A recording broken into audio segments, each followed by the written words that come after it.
Hi, I'm Patrick Tuttle, the real estate guy with Coldwell Banker Heritage and Legacy Management Services with your real estate market update for El Paso, Texas. We're talking about the July sales and the 1st of August inventory that we have available, and I'll be right back with your report.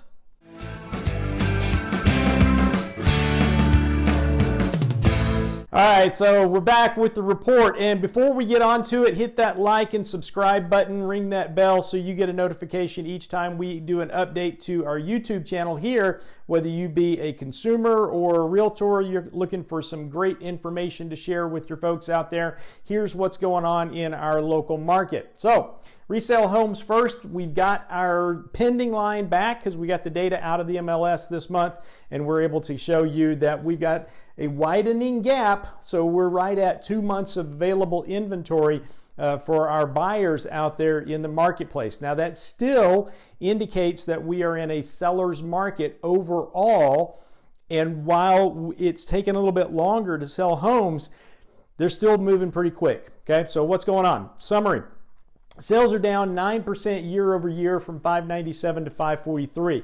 Last year, we were still sitting on 6+% interest rates. Today, we're sitting at 7, and we'll show you that in just a couple of minutes. But it appears as though folks are just saying, you know what, we just don't want to pay that on the interest rates, but maybe we're going to see the increase of closing cost requests on our resale homes to help people buy down rates. That's happened a lot in the new homes market, but we are seeing that downward trend on the sales. Months of inventory is up 30%. I already mentioned that we're hovering right around 2%. It's actually 1.86 months of inventory based on the yearly average sales. Average price up 3.8%. That means demand is still strong, even though we've got more inventory to look at. And that's mostly because of the lower part of the market where we don't have a lot of inventory and we're still getting some multiple offer scenarios.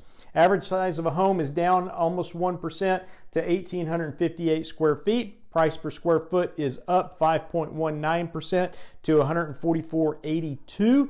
I can still remember when it was $75 a square foot and I thought it would never go over 100, and it's just, I wish I'd have bought more homes back then. Days on market, 53 this year compared to 39 last year. We just don't see as much cash in the marketplace today as what we saw a year ago.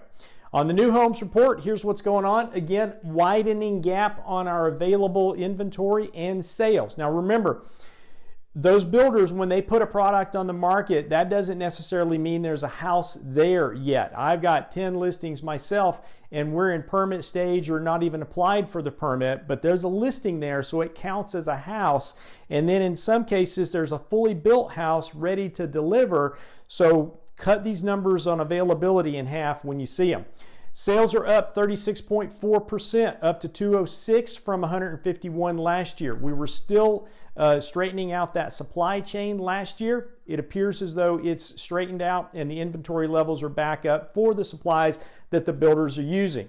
Month of inventory up 34%. Now we're at 6.42. That's what you need to cut in half. So somewhere around 3.2, maybe 3.3 for real deliverable inventory. That's not a lot, but it's still affecting some things in the marketplace. Builders are going to be less likely to cut their prices and more likely to offer incentives so that they can hold that top line revenue number out there. And we're seeing that nationwide, by the way. The builders are doing well.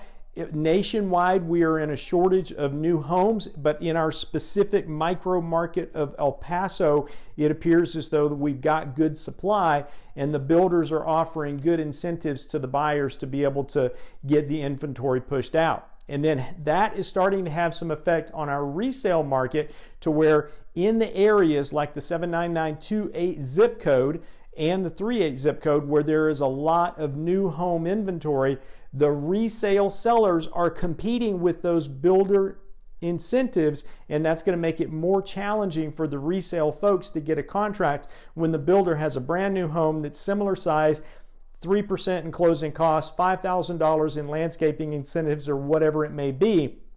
And the resale seller just doesn't have the pockets deep enough to compete with that. So watch that trend to see whether or not the resale homes are going to continue to climb in inventory and the new homes are going to get pushed out because they're offering better incentives to the consumer. Average size home is up 14.2%. This is a shocking number right here, but going back a year ago, I think this was an anomaly, a one-time event, because we've been hovering around 18 to 1900 square feet, but we were at 1647 last year in the month of July. This year we're up to 1881 square feet. I don't think that's going to be a trend. I think that was a one-time event and anomaly. Price per square foot up 11.5%. That's because the demand is strong and the cost of putting these properties together is more and more challenging, especially when it's been 100 plus degrees out there and we've got to get that labor pool. That's where the unemployment numbers are going to come in just a minute.